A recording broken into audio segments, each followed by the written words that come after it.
for Community Business India. As you all know, DIAN India is a leading network of companies and professionals committed to advancing diversity, equity, and inclusion in the workplace and beyond. As part of DIAN India, we host regular meetings focusing on important and relevant topics for our member organizations. 2020, as all of you know, has been quite a transformational year that has made a huge impact on the workplaces.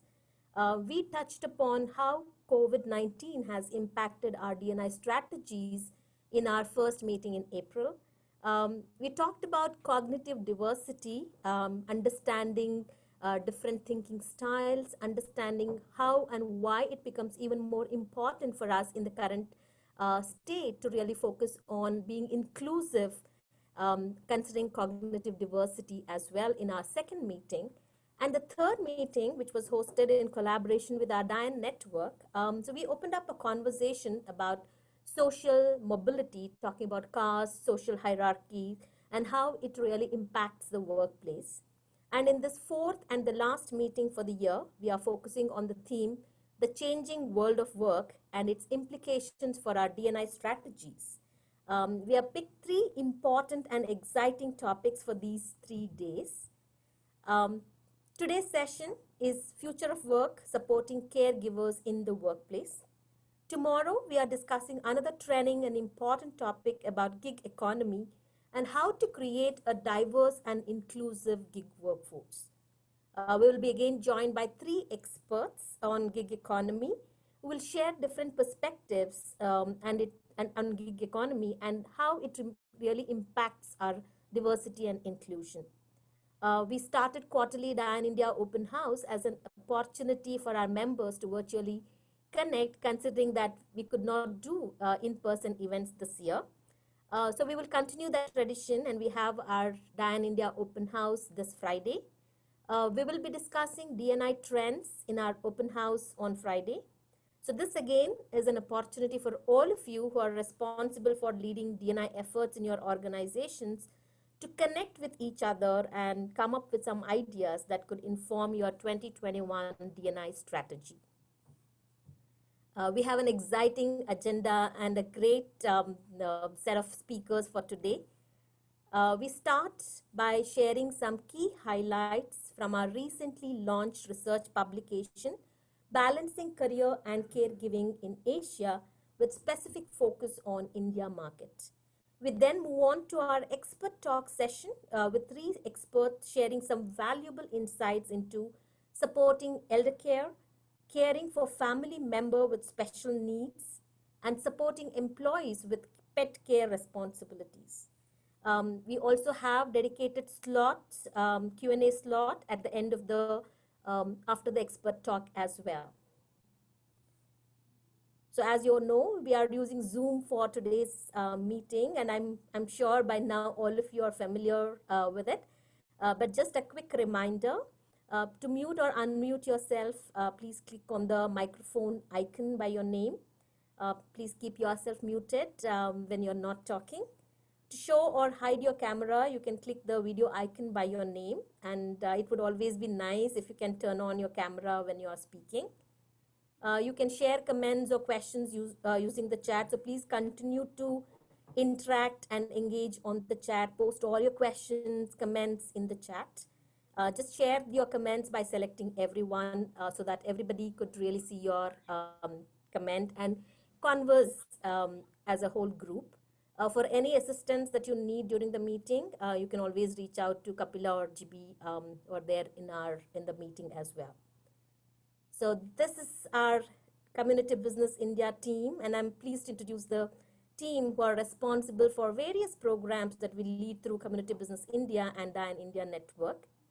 You may have interacted with many of them already during our earlier meetings and events. So today we have Kapila, GB, Sharmila, who have joined us for this meeting. And yeah, maybe after many months, so we are all in office for the first time. So it feels great to be back in office, be in our own cabin, and connect with everybody as well. And of course, so we have, this is an exclusive DIAN India meeting, and we have all of you who are representing our diverse DIAN India member companies who are committed to advancing diversity and inclusion. So thank you all for joining in and welcome to the session. So we are in a good company and we really look forward to your active participation as we go along. So as we begin our discussion on today's topic for supporting caregivers in the workplace, let me bring this poll to understand what aspects of caregiving are considered in your organization. You may select multiple answers and select all that is applicable to your organization. So here is the poll. So please go ahead, select the options that are applicable and click on the submit button.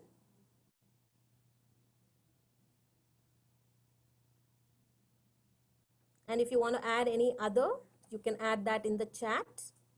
And for any reason, if you're facing any technical issue seeing the poll, you can always respond in the chat as well.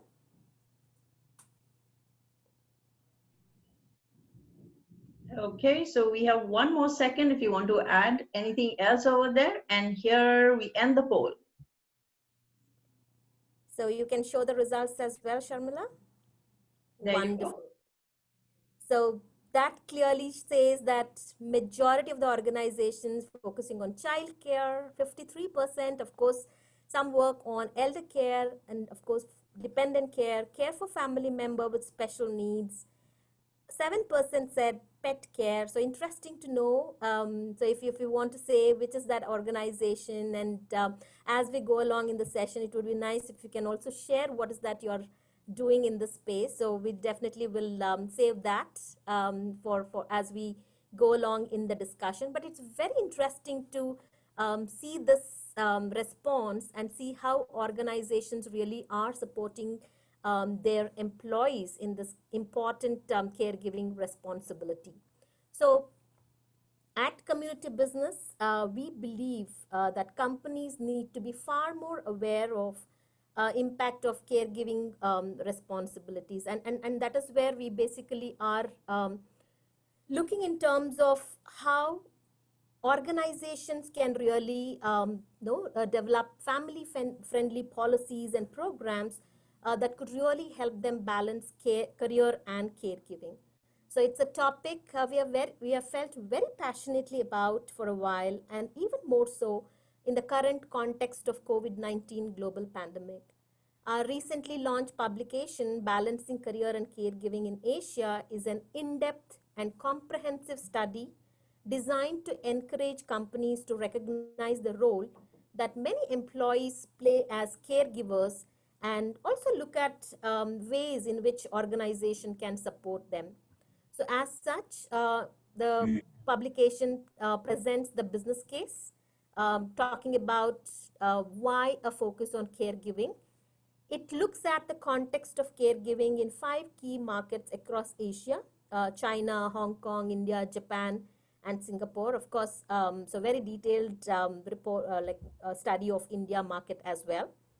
It showcases what leading companies are doing in the region, presenting 9 corporate case studies. And in our call to action for companies to respond proactively, it also provides a framework of recommendation. So we did launch early this year, and so wherein we shared a detailed analysis or maybe the inputs from the study as well. But for today, what we're going to do is we're going to just share some key highlights from the publication. To do so, let me invite Sharmila Lahiri, Program Manager from Community Business. Over to you, Sharmila. So thank you so much, Vijaya, and a very good morning to all of you, and a warm welcome to the meeting today. I'm sure it's going to churn out a lot of discussions and points to ponder on. So let's start with why a focus on caregiving, and we're going to do that through a whiteboard. So I think most of us are already familiar with Zoom and the whiteboard, but nevertheless, let me just share the whiteboard with you. And once I do that, I will also share the instructions. So I think you can all see the whiteboard, right? And so now you just need to go right up. You will see you are viewing community business sharing. Just go to more, and in the drop down, click on annotate, right? Once you've clicked on that, you will see the toolbar appearing. Click on the text and choose any color, and you can start texting on the whiteboard. So that was the instruction. And so what you need to do on the whiteboard is you need to describe caregiving in 3 words. So how would you define caregiving in 3 words? You have a minute to populate this whiteboard. Go ahead. And if any of you feel that, though, I'm more comfortable on the chat, please go ahead. We can pick up your inputs from the chat as well. But it's fun to do it on the whiteboard.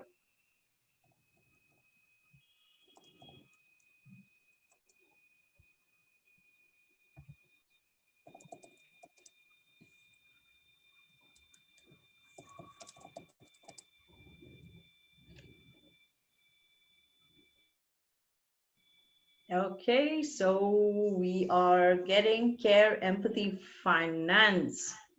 Super.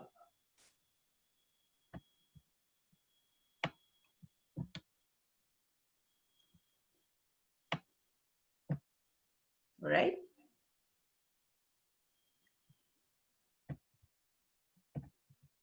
And providing holistic, interesting, compassion. So we're seeing compassion, we're seeing resilience. Let's see some more. Self-care. Okay.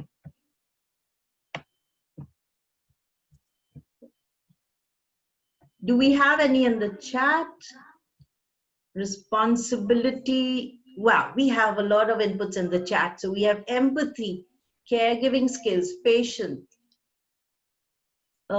satisfying, humane, our right, resilience, brilliant. So I see most are very comfortable on the chat. Super. I think we have some fantastic inputs from you. So let's go back to what we were sharing with you initially, and let's take a deep dive into the content on why a focus on caregiving. So if you really look at how we define through our research, is caregiving is a provision of informal care to a family member who may be young, old, or sick, ranging from assistance with daily living to emotional and financial support. So if you really go back to the chat, you'll see almost all of these words is what you came back with, right? And that's where we are in sync and how we define caregiving. So now from there, let's take a deeper dive from our research. And from our research papers, you will see that we focused on the key drivers on this topic. So on why a focus on caregiving. As we look at the drivers, it is also an opportunity for organization and employers to see which are the areas probably is an opportunity for them to support the caregivers. So let's look at one of them, which I think we all belong to that. It's an inevitable part of life, right? If not everybody, almost all of us in some way in the role of a caregiver. It's inevitable. That's our responsibility, and that's where our family members have a right to demand it from us as well. And there are also times when we look at childcare, caregiving. The instant connect is a childcare, but it's more than that. In fact, if you notice the poll, it's very high on childcare, right? Because that's the first thing that comes spontaneously. But it's much more than that, and that's where we are going to explore a little more. The third aspect is holding women back. We'll also explore that possibility and also see the challenge of elder care as well.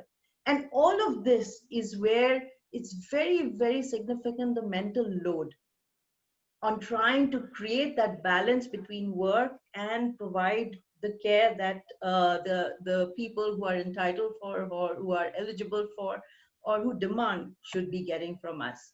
So let's look at the inevitable part of life.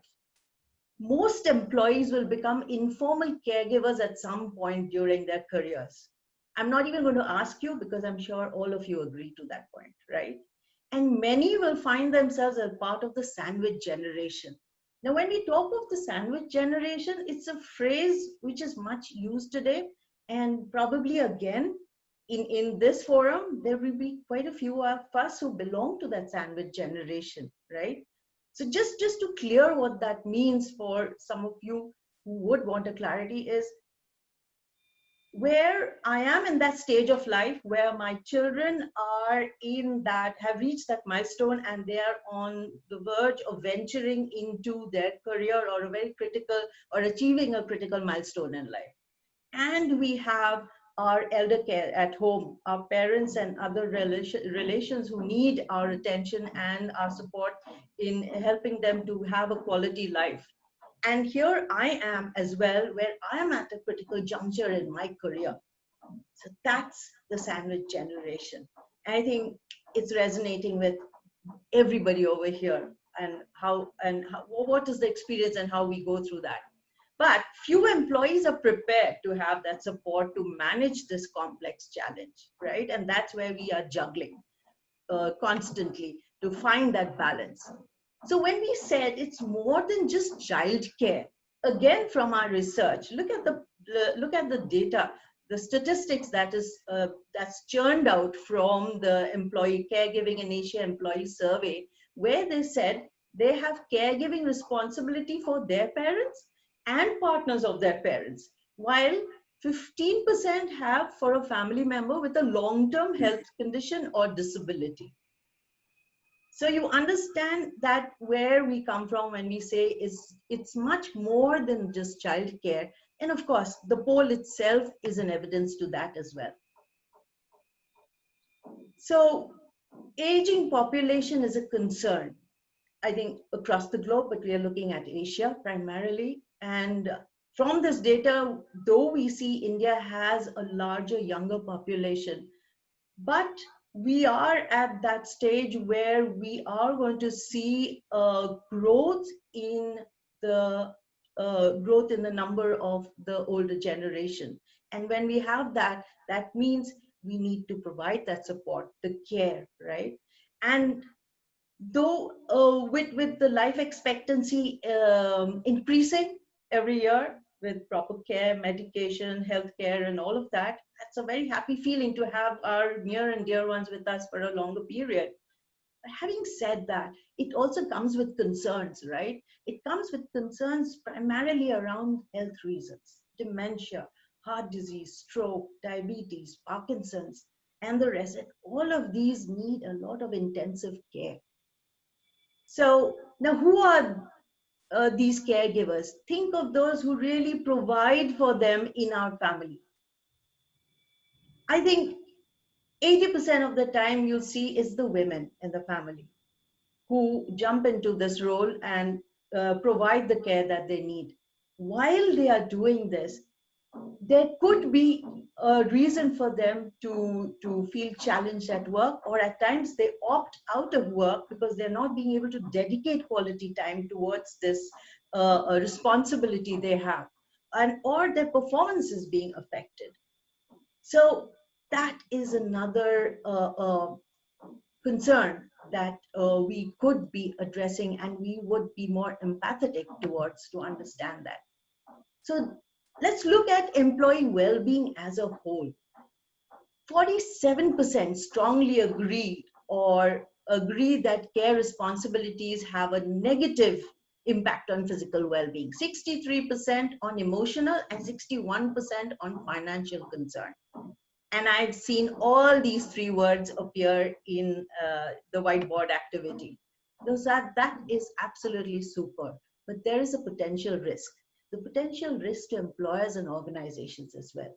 A potential risk of losing talent, because 35% strongly agree that caregiving responsibilities have a negative impact on productivity and performance, and 38% consider leaving their job or changing employer because of their care responsibilities, and they're unable to balance the two, right? So having that sensitivity in the organization and culture helps to make caregivers have a balanced life, and that's the reason we shared this data and information with you, to have a closer look into what we are going to hear from our speakers and guest speakers. But before I hand you over to Vijaya, I just want to leave this thought of this 87% of the respondents to our caregiving in Asia employee survey think companies should do more to support employees with their care responsibilities. And you can download this from our website as member organizations and probably use that information to strategize and plan and kind of do an assessment and review on where we are as an employer. So what turned out talks about the 4 C's: comprehend, identify, understand their needs, connect with them, probably partner with experts, care, show that I care, I understand. So, probably policies and benefits, and of course, championing the cause, advocating the equality of caregiving, giving the caregivers the respect and recognition in the workplace, and that it matters. So with that, I hand it over back to you, Vijaya, to take it forward with our guest speakers and SMEs. Thank you so much. Thank you, Sharmila. So as Sharmila said, you can definitely access that publication, find more details, and definitely the set of recommendations that we have. So again, considering the your own input, so when it comes to caregiving responsibilities, it's very evident that individual needs are extremely diverse, and it varies from employee to employee. So our recommendations, it can't be like one size fits all, because each individual, each employee will have unique experiences. So employee engagement should be as broad and inclusive as possible, looking beyond traditional family models, challenging stereotypes about gender roles. Swamini did raise this question when I just was mentioning about Karwa Chauth, right? It's also important that we challenge stereotype, even in the caregiving responsibility, how those gender roles are assigned as well. And considering all types of caregiving responsibility, and not just limiting it to child care, because employees will have multiple responsibilities, again considering different aspects of caregiving, different roles that they play in their lives as well. So we acknowledge that there are many other aspects of caregiving that we haven't yet covered in our publication, as they needed a very detailed study. But we continue our focus on enabling and empowering organizations to support their employees with caregiving responsibilities in various ways. So today's session is an opportunity for you to really look at caregiving from fresh perspective, and also to cover different aspects of caregiving. And to do that, we are delighted to be joined by three experts today: Vandana Nadig Nair, Prarthana Pratik Kaul, and Anand Vishwanath. Um, Let me now invite Vandana Nadig Nair. She's the Chief Executive Officer and co-founder, Elder Aid Wellness Private Limited. Armed with a PhD in Industrial Organizational Psychology from Central Michigan University, and some teaching and consulting experience, Vandana returned to India and worked in the corporate sector, first with HUL in various roles in HR, and then headed HR for a young IT company. As entrepreneur, she has worked extensively to support organizations in strategic talent management and development, and to build the capabilities of impact change makers across India. Elder Aid Wellness happened in response to a growing need for elder care within her own extended family that she saw. Elder Aid is a social enterprise that provides at-home health wellness services to elders across Bangalore, Kochi, and Palakkad. In her own words, Elder Aid care managers act as proxy child to their elders, delivering, facilitating elder support. Of course, Vandana has also contributed as expert on elder care for our research publication as well. We are very privileged to have her share some insights on growing need for elder care in India, and some recommendations on how organization can enable and empower employees to shoulder this important responsibility. So with that, let me welcome Vandana. Over to you, Vandana. Thanks, Vijaya. Lovely being here this morning. Let me dive directly into, into some thoughts that I've sort of captured for this conversation today. So I am, long ago, I used to be an HR professional. And then for the past 20 years, I've been a serial entrepreneur. Elderate really emerged because of a need, like Vijaya said, that, me and my co-founder, Santosh Abraham, saw in our own extended families, which really had to do with, the fact that their children were not there in the same city, or were even outside the country. And then there were, this whole legion of elders who were, especially urban elders, who were sort of trying to fend for themselves. And that's really sort of where the whole idea of Elder-Aid Wellness happened. Now at Elder-Aid, we call ourselves the proxy child, because the idea is not to replace the child emotionally, but definitely to fill in for whatever the elder would want the child to do functionally. So at the heart of our service is someone called a care manager. Now a care manager becomes a single point of contact for the elder. Anything that the elder wants, he or she gets in touch with the care manager, and then the care manager fulfills that. These could be things like bringing a doctor home for a checkup, taking the elder to the hospital or to the doctor for a visit. And in a situation like this, it goes beyond just driver services. We're not Uber or Dunzo. The care manager actually goes into the chambers, understands the doctor's specifications, does the follow through in terms of any diagnostics, changes of medication and so on that are required, stays in touch with the family, which is again a very, very important connecting role that the care manager plays. We're there when there is an emergency. During COVID, in the first week, we got over 600 phone calls from elders just asking for medicines, essentials, and groceries, for example.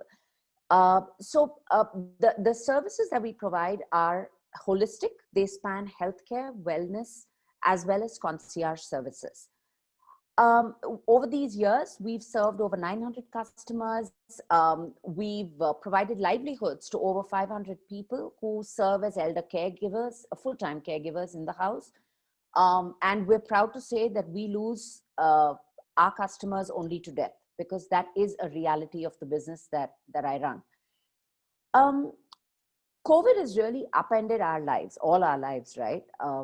I mean, a few years ago, we wouldn't have been doing this conversation. We'd have been in a fancy room and talking to each other face to face.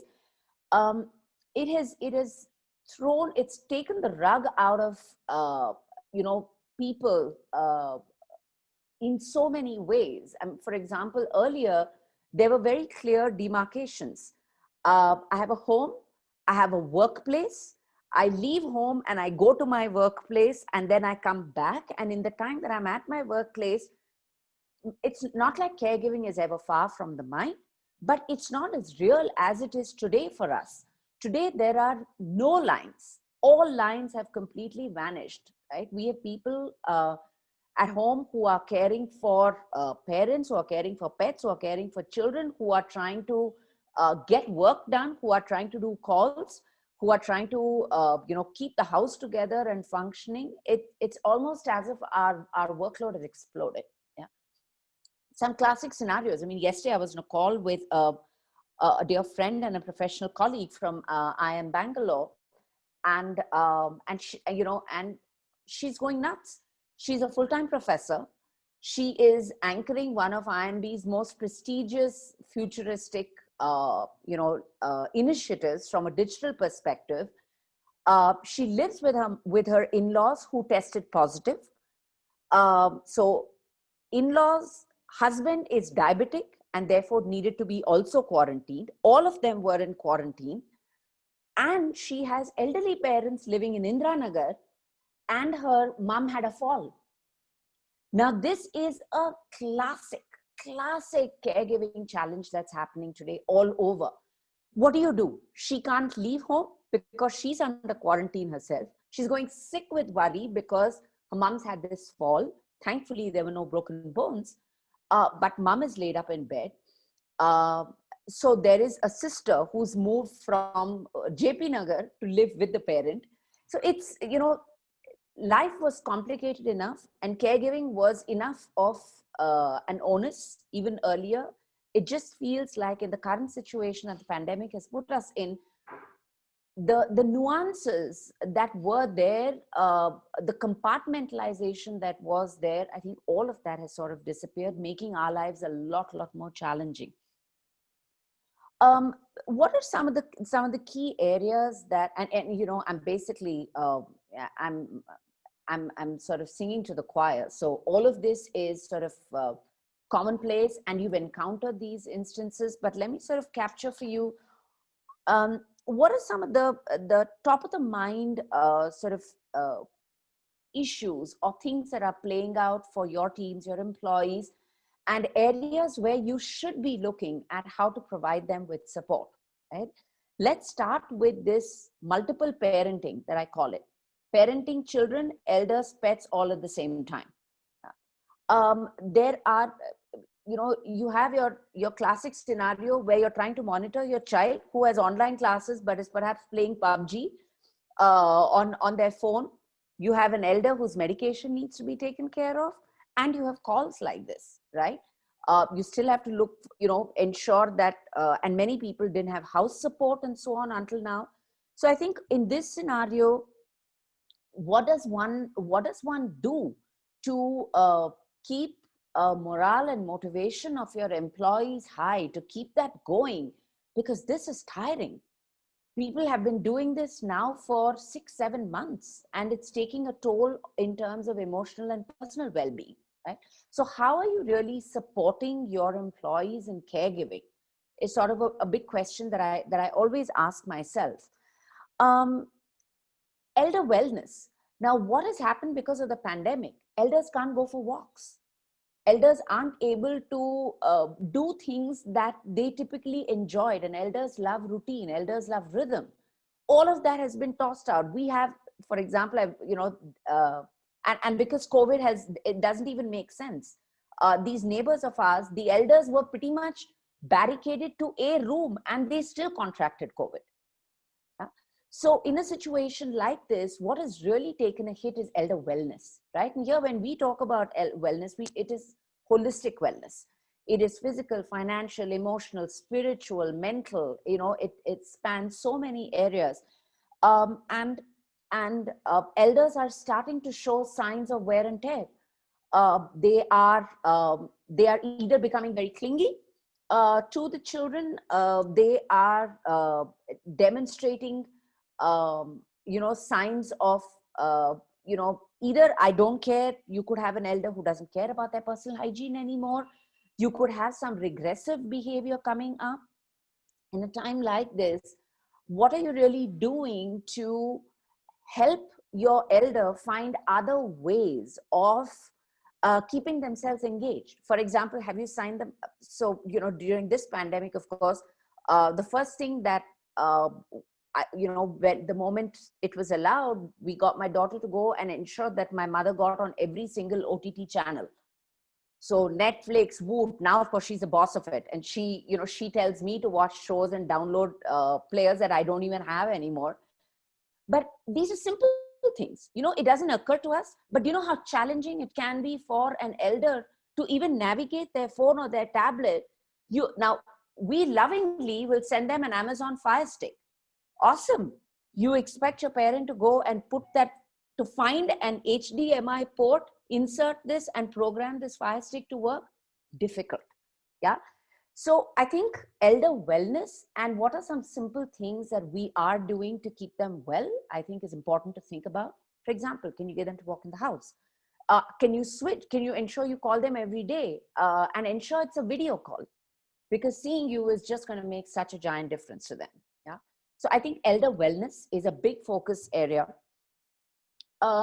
We always talk about, especially for people like us who are juggling multiple priorities, work, home, and so on, how do you over-resource yourself, right? Because and while the pandemic has made it a little harder, if you have the financial ability to do it, throw people, throw resources at it so that you are well and safe and able to dedicate your time and energy where you really need to, right? Rather than sort of frittering the energies away, which brings me to the sort of the next, and for me, what is perhaps at the heart of all of this, of caregiving, is caring for the carer, caring for the caregiver. If your caregiver is not feeling well and whole and all there, the quality of care that they're going to give is going to be abysmal. Yeah. If you are feeling fried, you're feeling exhausted, you're feeling stretched, you're going to be grumpy. You're going to snap at your kids. You're going to be short with your elders. So how do you support personal wellness and well-being in your, for your employees? I think that's another extremely huge area of need. Yeah. I think finally, and again, some of these things I say because these are potential areas that you, flag bearers of employee engagement, will perhaps be able to do. Is how do you help your employees with resources, right? Now, in a space like elder care, resources are scarce, they're fragmented, they are nascent, they're hard to find. Can you even, for example, at least create a compendium of verified resources in every city, verified caregivers or service providers in every city, where people can reach out to get help? How do they call an ambulance? If your employee is in Gurgaon and you are, your parents are in Bangalore, and there's an emergency, do you know what to do? This is the first thing I ask people is, do you know what to do? The interesting thing that happened for us at Eldred during the pandemic, calls that we received from children who are overseas because they can't travel. They could not travel for the longest period. And even now it's really dangerous to be traveling. And for example, in these past 8 months, we at Eldred have conducted 11 funerals because the children could not come. We've done the funeral, we have WhatsApp videoed with them to do this. Can you even think of how difficult this is for the child? Yeah. The issue is, it's a reality of today. One needs to deal with it. But the point is, are you prepared for it?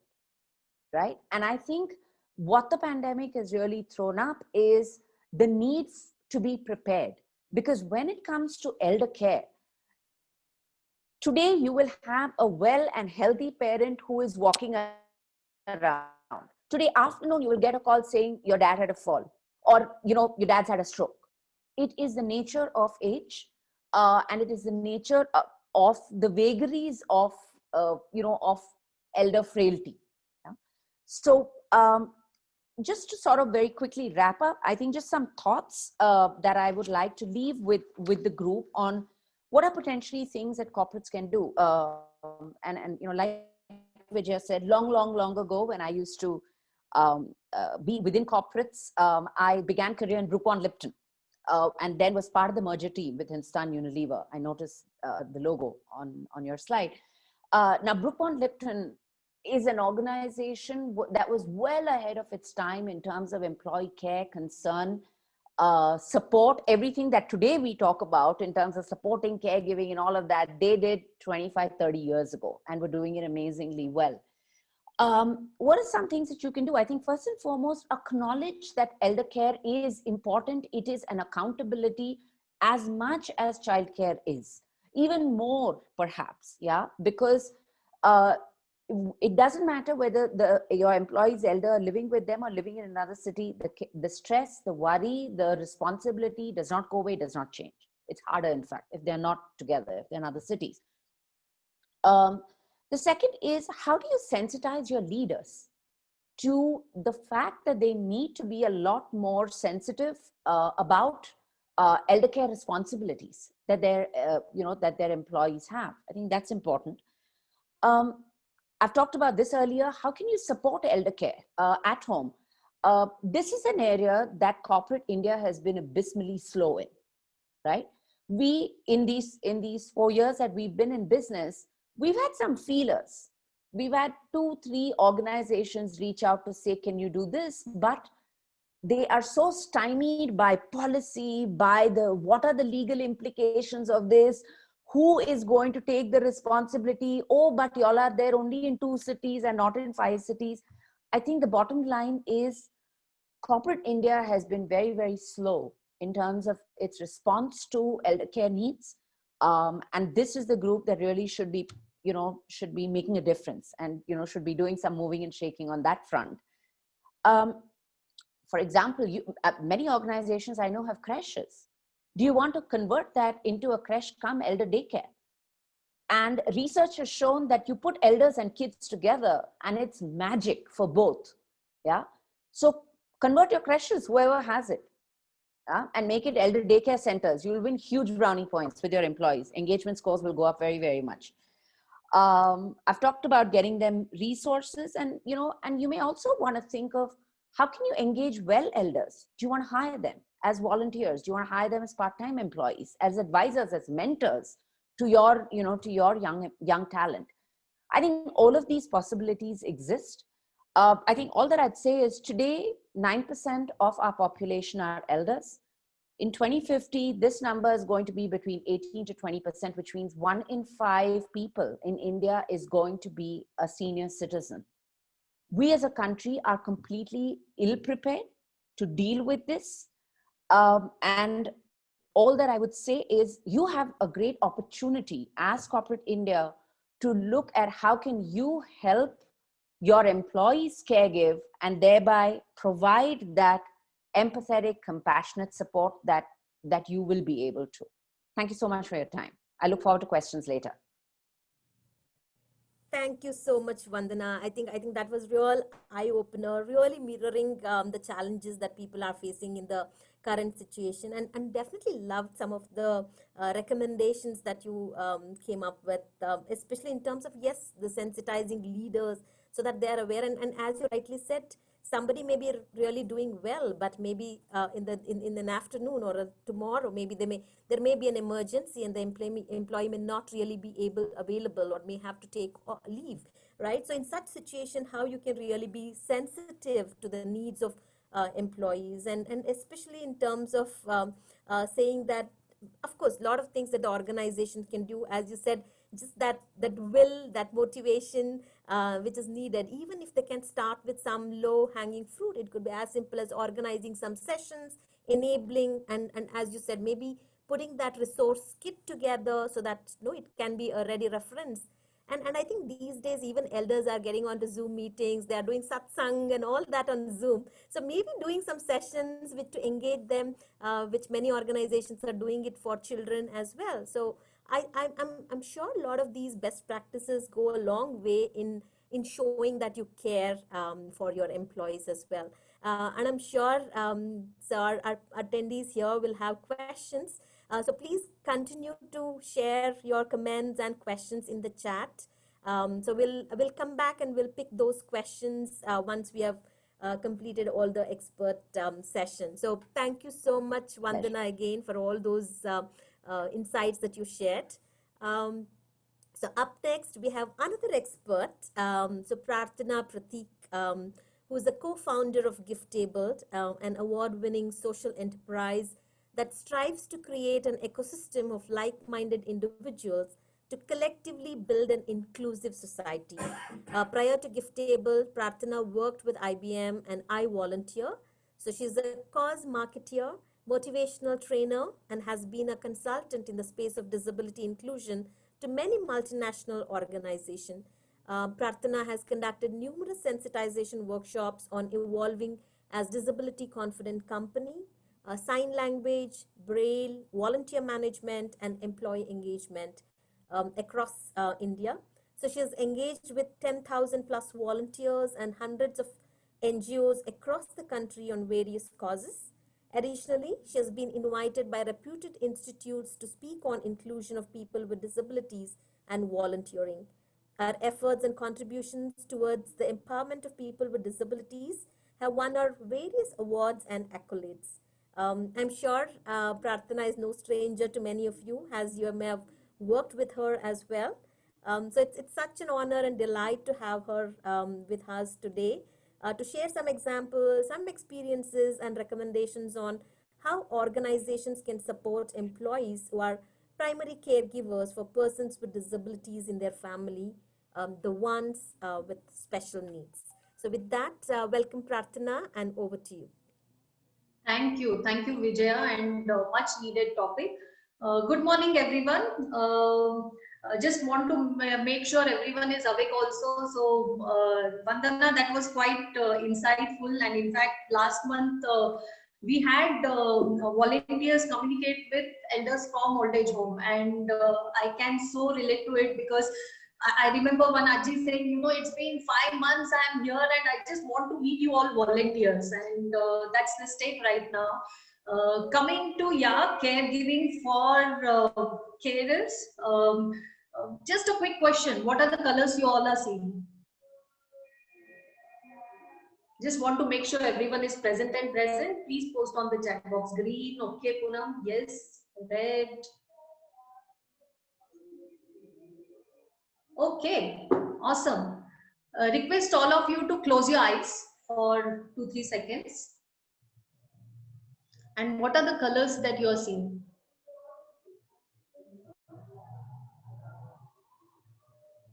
So what color did you see when you closed your eyes? Maybe initial few seconds you did visualize the same Rubik cube with same color. But if I would have asked you to close your eyes for 10 more seconds, the color that you would end up seeing is black, right? And that's how a person with visual impairment would see this Rubik cube. And if I say, hey, play this Rubik cube, just imagine, meko karna kya hai? What do I do with this Rubik cube, right? Now imagine the state of a parent who would keep thinking, how do I make things inclusive for my child? A change. So if you now see this Rubik cube, these are all tactile, right? How can we start thinking? How do parents start thinking? Now look at this painting. This is a painting by a youth with autism named Akhilesh. Akhilesh's mother called me almost 5 years back, and she was like, ma'am, my worry is what would happen to my child after me? Who will take care of my kid? A change today is, we said, don't worry, let's work on something. We had a query 3 years back from Cisco saying, hey, we want to gift something different this Diwali, and what do you suggest? So we had a painting competition for youth with autism, and this was the painting that got selected. And we had order of such prints of 2,000 paintings. Akhilesh's mother calls us and she says, my worry was, what will happen to Akhilesh after me? Who will take care of him? Today he is one of the breadwinner in the family. And it doesn't stop there. Last year we got similar order from Amadeus for 2,500 of his paintings along with gift hamper. And I'm talking about this change because Akhilesh's brother goes home with that hamper because he works at Amadeus. Now he goes home, he shows his mom, look at this hamper, I have got Akhilesh painting. They call Akhilesh, they show him his painting. Who made this? And Akhilesh just sees at the painting, says Akhilesh, Akhilesh, and walks off without even realizing the kind of impact he has created on his family. Now slowly this family will start creating impact, talking about it in the society. And that's the change I think we all can make. But now, talking about this is just one Akhilesh. There are 27 crore Akhilesh mothers in our country, parents in our country who are carers. Most of them working in your organization. How do we support them? And other day I was just like, I love the topic when Vijaya shared care for carers. As in, we don't take a step even to, each time we meet a person with disability or their family, we just end up asking, oh, how is your son doing? Or how is your daughter doing? How is she? But we never take a step to even ask, how are you? And I have seen that change on the parents' face when you ask, how are you? I remember when we went in rural areas, this was somewhere 2-3 years back, just to understand how carers are getting support.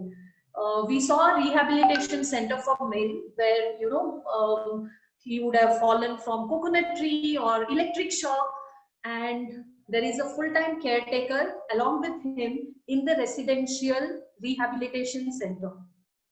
And now imagine what is the kind of trauma or burden that person who is a carer is going. A, I have to take care of my family member.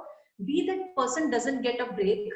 C, when we started talking to many carers, they said, ma'am, I've never been asked to come in any family functions. Leave aside family functions, funerals also I'm not allowed to attend. They say, if you are getting your child with disability, you better don't come. And this is what I've heard from 80 to 90 parents out of 100 parents. And that's the state that we are in currently. And I like the research that you had done. And while I was talking to our partners, carers worldwide, and I loved some of the research that they have done with a couple of parents, and I'll just share this and then we can have a quick interaction. So yeah, I like this where we say, like, whoever we are, whatever we are, but today or tomorrow or someday, one of, we will be a carer, or we will have to be cared for, right? And so this is what it is. 27 crore people in India are carers. And the shocking facts, which I was shocked to read, was 84% of carers are women, 92% care about money. What would happen? How will my financial inclusion happen? 79% are suffering from depression. 90% of the time they are like, I just want to go and commit suicide. And that's how it is. 48% of carers are worried about, it's okay, I'm taking care of my child, but I am losing on my health. If my health deteriorates, what would happen to my child after this? Right? And how can corporates support the carers in such case? What can you do to support the carers? Right? These are some points, but then while I'm talking about all these points of financial inclusion, having a counselor in place, raising awareness, all of this is okay, but what's happening currently and how can we work on those? Other day I was having call with Rashmi Hudaya from Cisco, and I was like, hey, from 2 years we have been talking about the carers program that you are running. How is it going? What's happening? And I like the way it has now come up. Initially, I remember Rashmi saying, we just sent emails. We wanted to just start small. And while we sent email, we had 20 parents. We know there are hundreds of them, but there are 20 parents who opened up and who said, yeah, let's start a small group. And while I was talking to her about her learning during this journey of 2 years on how it has impacted parents and what could be the good, step-by-step framework if a corporate has to have support for carers in place, what would you suggest? And there were some interesting things that we spoke. She said, let's start small.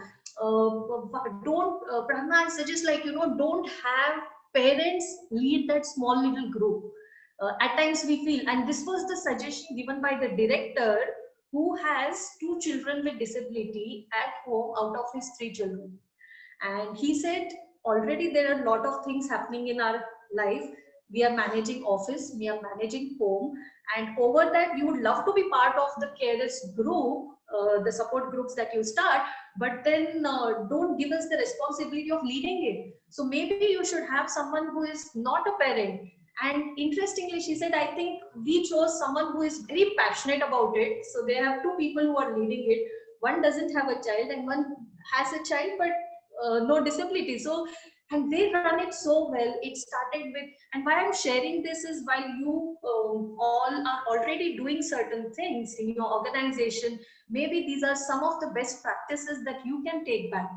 Like starting small, and it need not be groups that you're forming is for parents of children with special needs. There can be different small support groups. It could be like groups for family members who have cancer, someone who has neurodiversity in the family, mental well-being, other groups.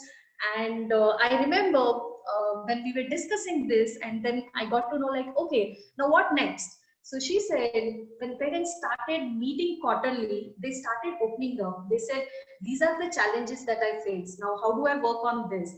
And slowly we started seeing that they started feeling more, stress reliever, because they were meeting parents, sharing their best practices, chit-chatting. And now the change is that they have become advocates for each other.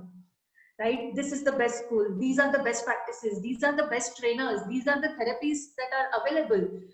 And while all of these, we also realized that awareness is very, very, very important. And that's when we started doing a lot of expert trainings. And there was the director who spoke about how he is managing his work with 2 children who have cerebral palsy, and how he motivated more people to join the group, come open up. Now slowly what has happened is people managers have started taking in that interest. They are saying, hey, can we talk about it? Now also the change is people managers have started taking steps to have a separate slot just to communicate with parents in terms of what is the kind of support you need. You can log in later, you can have that workplace flexibility. Are there any benefits that we can give? So they have not changed any policies as such, but they have become influencers. Influencers in terms of, as simple as, does my insurance policy, can I have those benefit of therapy sessions for my children? It makes a lot of difference when you know I'm not alone. There are so many people who are there to support me.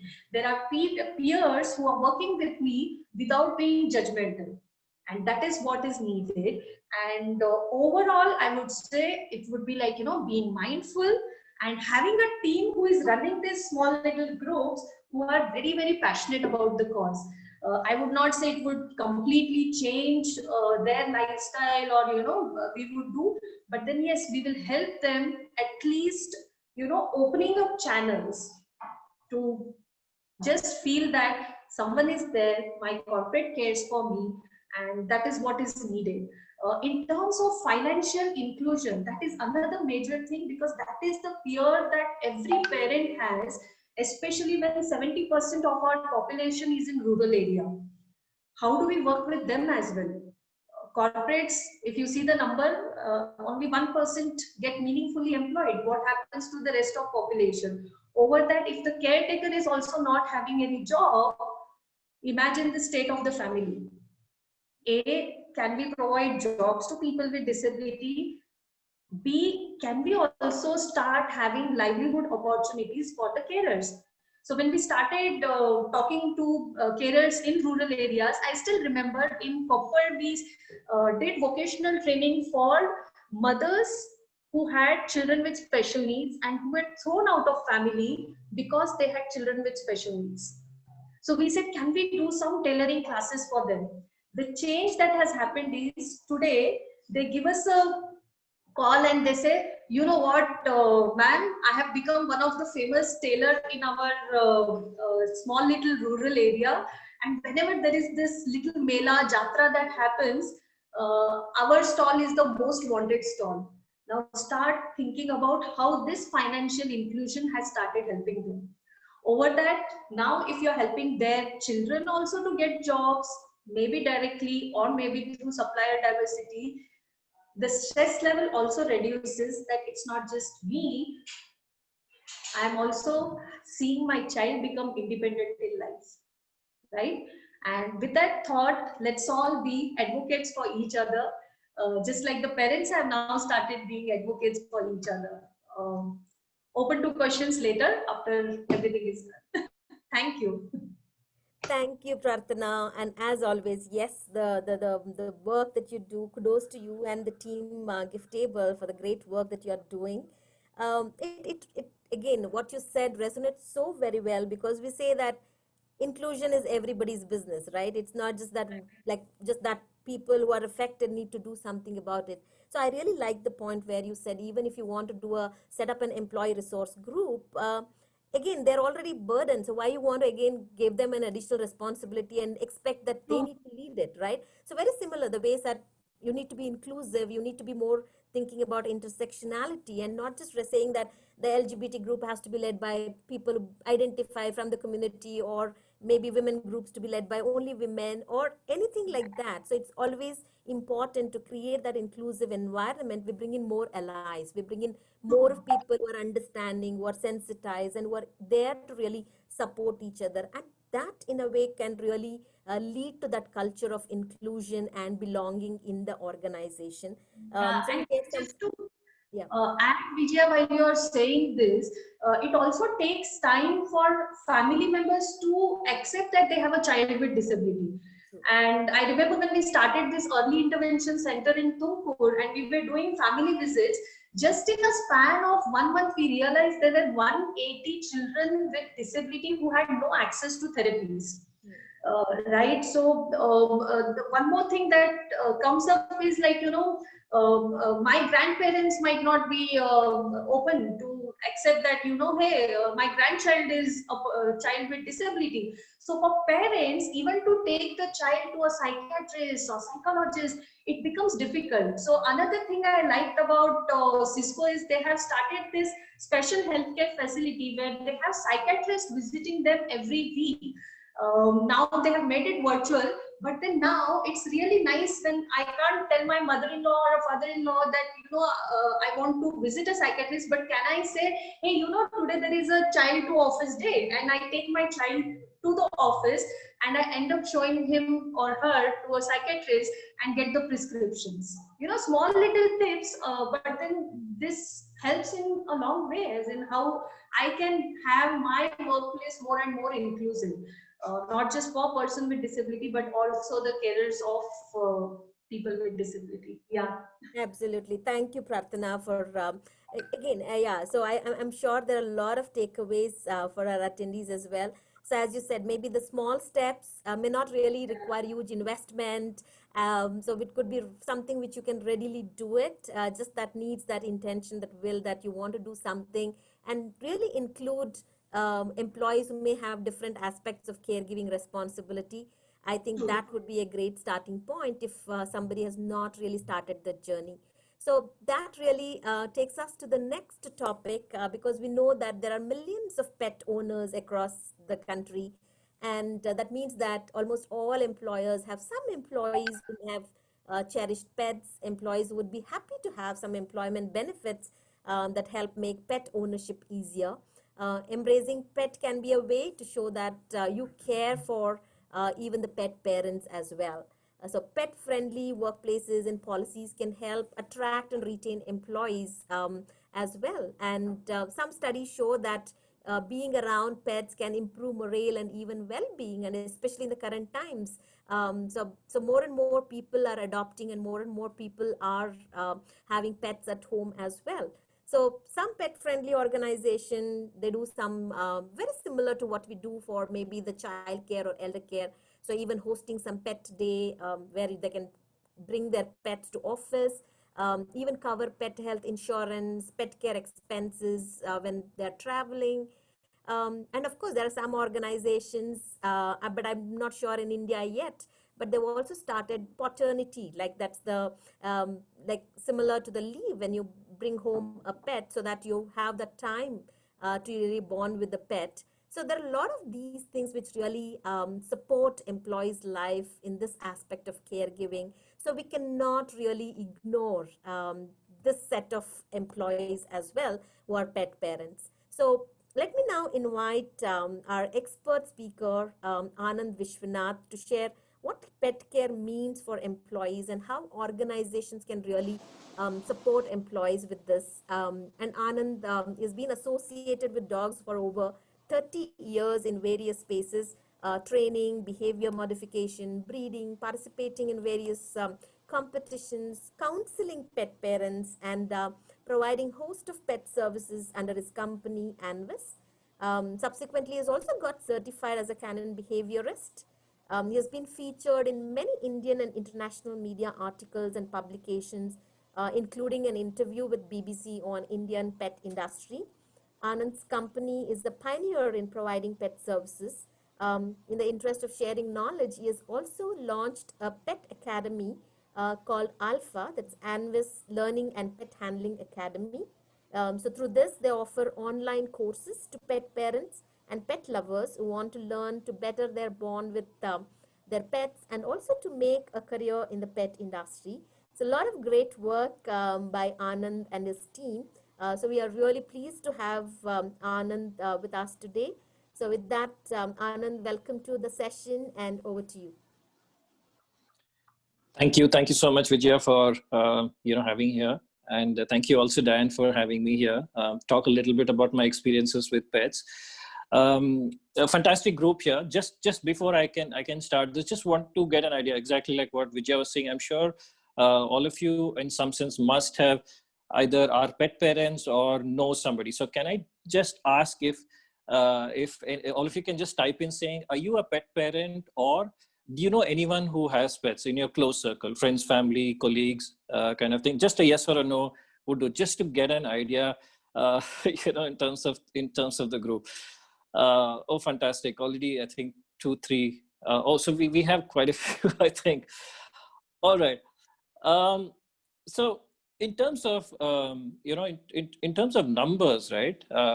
If a recent survey is to be believed, we have about 17 million households in India who have pets, right? And we have about, and this is specific to dogs, we have about 1.5 million who have households who have cats. So these are our two primary. When we say pets, we primarily look at dogs and cats. Of course, there are other pets that are also coming in. I know a lot of people who care very, very fondly for fish, for birds, horses, things like that. But I think we'll focus African grey. Somebody saying African grey, absolutely. But we focus on dogs and cats as a primary one.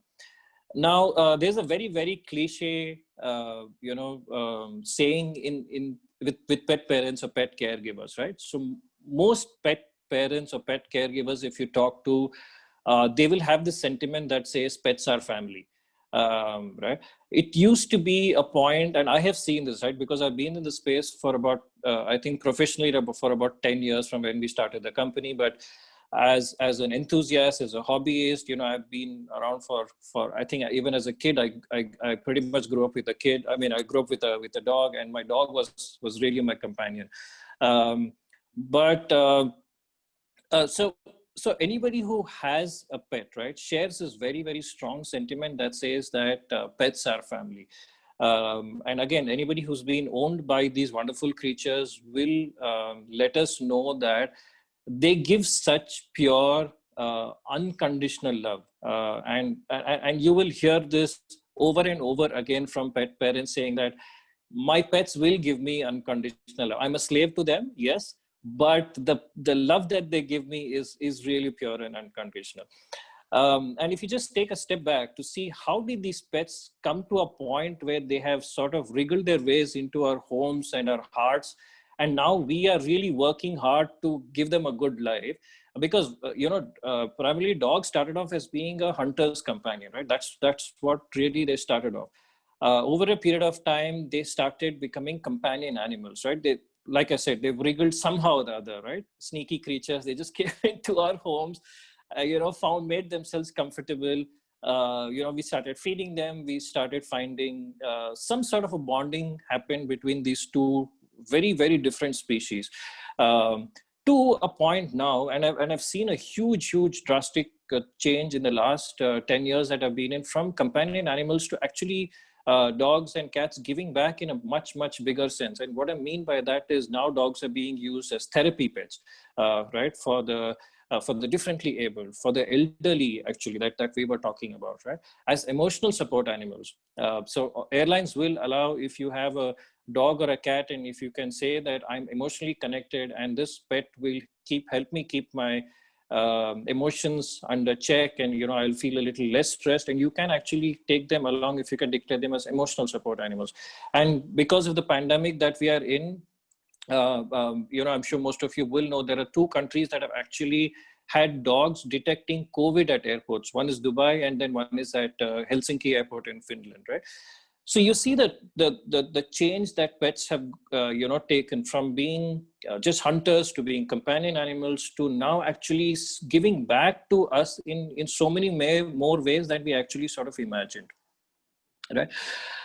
So that is where they are at this point in time. However, as much as they give back to us, I think one of the things that I really want to talk about is that pets are not really, and because of this whole thing, and there's this media thing, and everybody is talking of pets, so on and so forth. I know that there is one set where we are saying that, okay, we just have to bring in a pet. No, because pets also require a lot of time and commitment from us, right? It's like childcare, it's like elderly care, it's like any other care that we're looking at. They also need the time and effort for them to become good citizens, or as we call it in our world, good canine citizens, right? We want them to be obviously we want them to be behave, we want them to sort of be included in the society as well, because we are divided as a society. I know that we have a huge pet parent, and then there are people who do not, and it's okay, right? And it's just a matter of choice. We can't force everyone to say, hey, just because I'm a pet lover, everyone should be a pet lover. However, as pet parents, I think there is a huge amount of responsibility on all of us, that we want to make sure that we put in the time and commitment into the upbringing, like how we would do with kids, obviously, right? Because if that is not there, then pets and pet owners will get, in some sense, right, the bridge between the whole thing between pet parents and then non-pet parents, it's going to just widen. We want to get everybody in a circle, and that is something that we definitely want to make sure. So when and where does this start? Typically, I think, thankfully for pet parents, or when you bring in a pet, I think for pet parents, couple of times that they will need help is broadly, if I can put it, it's into 3 slots, right? One is when they bring in the pet home. Initially, when they bring in the pet home, then it's again, it's like kids, and I try comparing this to kids. No offense to anybody who are non-pet parents, and I do that with my sister, and my sister is not like a very big pet person. I'm a huge pet person, and but we talk about as pet parents, for us, pets are like our kids, and I'll probably talk just a little bit more about that. But going back to the point, right, is that what are the times that we need to give time and attention is initially when we bring the pet home. And like Vijaya was mentioning, there are companies that are slowly giving or having a policy where you have time off and you can actually take care of the pets, right? That is during the formative years, and even if there's a adult dog or a cat, or that people are adopting, they need some time off, and their time and attention will be divided between work and taking care of the cities. But in my strong opinion, that time is better given to them, because once they can get the time and effort in trying to work the pet and sort of help them discipline that, understand the routine, so on and so forth, they can actually become an asset, because that is what will help with the emotional bonding. Pets can then be included in your office setup. It could be included in public places. It can be integrated with kids. It can be integrated. They can be integrated with elderly people, so on and so forth. So that's a huge time and commitment that is involved in taking care of pets. Second is, of course, right, I think in this whole thing, ideally, they would want to work with an expert, so on and so forth, to get these things done. Second is when pets actually like us, right, or like kids or elderly people who are it is, if and when they fall sick, it's important that the employees are given that time off to go and tend to the pets, and if you know, hospitalization, so on and so forth, because there are, again, right, there are many challenges for pet parents, pet caregivers, like Dr. Vandana was talking about, right? It's such a, you know, there's so many things that are happening in our lives that you have to take care of elderly, you have to take care of your career, you have to manage the kids, just so many things. And like, you know, in the presentation, we were talking of the sandwich effect, right? So pets also are one of the fillings in that particular sandwich, and no, you know, pet parent will be able to ever give up, or, right? For them, it is as important as maybe the kids, or you know, the elderly, or their career, or whatever, because that's a commitment that they have made to the pet. So they will never ever go back on that. But when the pets fall sick, I think that is it's a huge emotional strain, right? Of course, there is a financial aspect to that, and you know, there are other things to it, but emotionally, I think that is the biggest thing. So employees need to be a lot more understanding of that. I can understand that there are pet parents, and then there are non-pet parents. People who do not understand pets will almost always say that, and again, no offense, but it's just a dog, it's just a cat. But you talk to a pet parent, it's never just a dog or a cat, right? Recently, we were talking to somebody, one of our clients, and then they were saying that this dog, so there used to be a point when we said that pets are family, right? And then it moved to a point when this particular family that I was talking to, she said, this dog is my daughter, right? She didn't say it's like my daughter. She didn't say it's like my family. She said, this is my daughter. And so that's where we have moved to, people accepting that, okay, now pets are not just a part of family, but now we are giving some sort of a relationship status also to them, right? I have had dogs all my life, and during the phase of growing up, I have had different relationships with my dog. There was a point when my dog was my sibling. There was a point when dog was like my mother or something.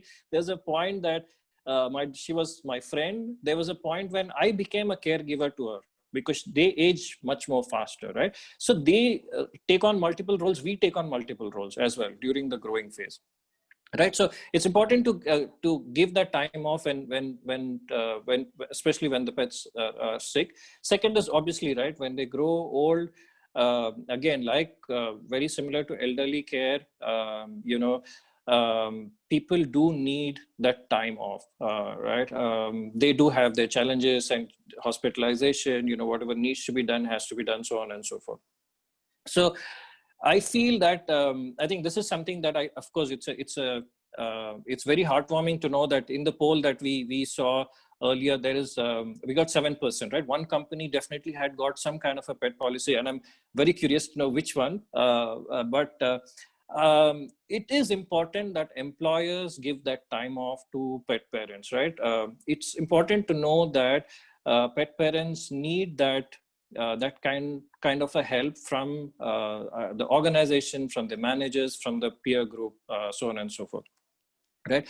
Another way of doing this is that I definitely recommend you know, to start some kind of a support group for pet parents itself, because pet parents themselves, and I'm sure most companies have got their internal intranet, and you know, where people are talking of all kinds of things. So separate pet resource group would definitely help, and to have an expert on the group is actually even more beneficial, because instead of just banter going on between multiple people saying, okay, I know this is right, it's important to have some expert coming. And again, this is not things that are very difficult to implement, right? I'm sure all organizations almost always have an intranet, but to have a support system will help for pet parents to connect with each other. I think that's really, really important.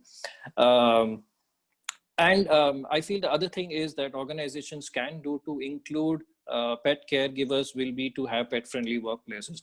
But of course, it goes back to my earlier point of pet parents putting in that effort to socialize their pets, making sure that, you know, there's some amount of discipline there, because we do not want, as, you know, again, like, because we all are working in the same space, there are people who may not be okay with dogs or cats, but the more well-behaved the pets are, as pet parents, if we take up that responsibility, the office place can become much better. And trust me, I have known a lot of people who have turned non pet lovers to like extreme pet lovers because a pet has entered into their life, and by accidentally they saw somewhere, they met a pet somewhere or at a friend's place or something like that, or somebody got in a pet in their home, so on and so forth, and they have gone like a complete 360-degree turn. And like, you know, we were talking about, pets definitely have a huge emotional impact of people, right? And I'm sure people who own pets will agree with me, or if any of you have just simple thing of petting a dog, actually calms us down tremendously, right? It has got a great effect on the whole calming system and things like that. So again, but it goes back to pet parents ourselves to make sure that, you know, we ensure that we are not troubling someone else. We have our, you know, dogs. Cats are not so much, not so difficult, but I'm not a big fan of having cats sitting on somebody's desk in a little crate, because it's just not okay for them. But if corporates can have a slightly different space where the cats can be there, people who like cats, even though it's not there, they can go, they can spend time. And I'm just going to take off on Dr. Vandana's idea, where she actually mentioned about how along with creche, you can actually have elderly being there, right? That's such a fantastic idea, because it's such a win-win situation. I just want to add pets to the mix. I'm a huge pet person, but if we can throw in like a few dogs or like, and friendly ones, right? Imagine that. I mean, everybody keeps each other occupied, you know, pets are engaged, elderly are engaged, kids are playing with the dog. Of course, it has to be supervised. I'm always of the opinion that you need to have pets under supervision, as long, you know, how well they are trained. But I mean, I look forward to a corporate job like that, where we can have this kind of a thing. And it could be for someone who's also not a pet person, just to see that, right? It gives so much joy to see kids playing with pets. And I'm sure YouTube is exploding with cute kids with video kind of things, right? So this could be right there, and this is live. That it could have a huge impact on the morale of employees. I think, at least I believe so, right? There's another thing that I feel that employers can help, as in from organization perspective, is, you know, I think the whole thing about pets falling sick, so on and so forth. So there are insurance currently now for pets as well, that you can, and which can help at least take care of the financial side when a pet falls sick. So if insurance can be included for pets as well, right? And if that can be made as a policy. When people move, I think that is another thing, because we do a lot of pet relocations for when people move across countries, so on and so forth. It's a fairly expensive process.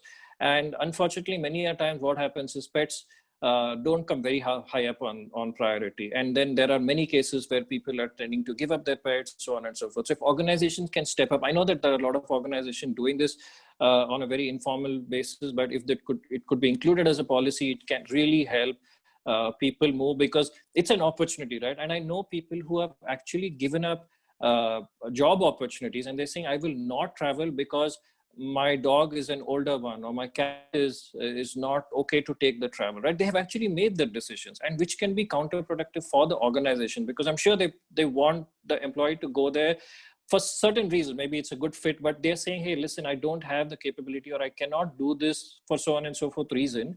It becomes very difficult, right? So if organization can help out in such a situation. The other thing is obviously, right? So losing a pet is unfortunately, it's just one of those things that happen, and because they also have relatively shorter lifespans, it is an inevitable thing. But that's really something that employees need to be slightly sensitive about. And if they can give some time off, right? Bereavement leave is a policy that I personally know that there are, I think, at least 2 organizations. There's a group of hotels called Kimpton Hotels in the US, and they actually have a bereavement leave policy. And then there's another, I think there's a restaurant chain, I think they're called Restaurants SFO in the Bay Area. And they also have bereavement leave policy. So if organizations can start looking at it, because however you look at it, when there's a huge emotional connect and a pet passes on, you want to give them the time to sort of grieve and move on. Because if you force them, and again, right, if we say things like, it's just a dog, right? It's okay. It's just a cat. It doesn't go very well, because then the employee will go into a cocoon, right? And I will do that. If someone says that to me, I've just lost my pet and I come to work and then they say, hey, it was just a dog or it was just a cat, I will go into a cocoon, right? And for me, my manager or the peer who said that, I will develop some kind of a wall there, right? And I will not be, I will not feel as inclusive as, if someone else had something similar situation, but it had to do with humans, right? I will not be. So there will be some kind of a thing. So as employees, I know that many people may not, but just a good word, right? Saying, okay, if you want to take some time off, it's all right. I can, maybe I don't completely understand, but maybe this time off will help you sort of grieve and go through the process, and then you can come back. Trust me, I have had some really, and I used to work in the corporate, I used to be in the HR field as well. For me, this has to be, I've had managers who have been really, really good to me. So I think sensitivity is definitely one thing. I do hope that most organizations will probably take some of the tips that I have shared about the pets. And I'm open to any kind of questions that you guys would have regarding to pets. Thank you so much. Thank you, Anand. I think that was a wonderful perspective about pet care and how organizations can really support so that no one is left behind and everybody is really considered. So I know we are almost towards the end of the time, but then we'd be happy to take any questions. So you can either put it in the chat, or you can so unmute yourself and go ahead and ask your question. And especially with support to the pet care, so I just made a quick list, and I'm going to send that in our follow-up note as well, so that you know what are the different things organizations can really look at in terms of supporting pet care as well. So any questions? You can unmute your line and go ahead and ask your question. And more so, we just kept the Q&A at the end because we know that more or less as each speaker spoke about. So it could be sensitivity, which is very critical, sensitizing and acknowledging and being sensitive to people, employees who have different care responsibility. Maybe an employee resource group that came in as strongly from all our experts, focusing on some specific benefits and maybe the policies which can be inclusive. So communication very clearly about that, no, you are also inclusive of employees who have different needs. So if that can really help. So we are happy to stay for 5 minutes if any one of you have any questions, comments, or anyone like to share any best practice that you have in your organization. Okay, so this is from one of my previous experiences as the head of HR for Mars, which is, as you know, a pet care company. It has products like, say, Pedigree and a whole range of products on cat food, dog food, fishes, and so on. And I think it was very interesting for anyone, at a time when many of these things are very unknown. It is very common for that company because pets happens to be the customer of the company in that sense. Yeah. So everything that it did was, orienting the officers and behavior and all of that towards pets. So many of those things included pet insurance, pet counseling. There were doctors available that you could, vets that you could consult for any of your pets.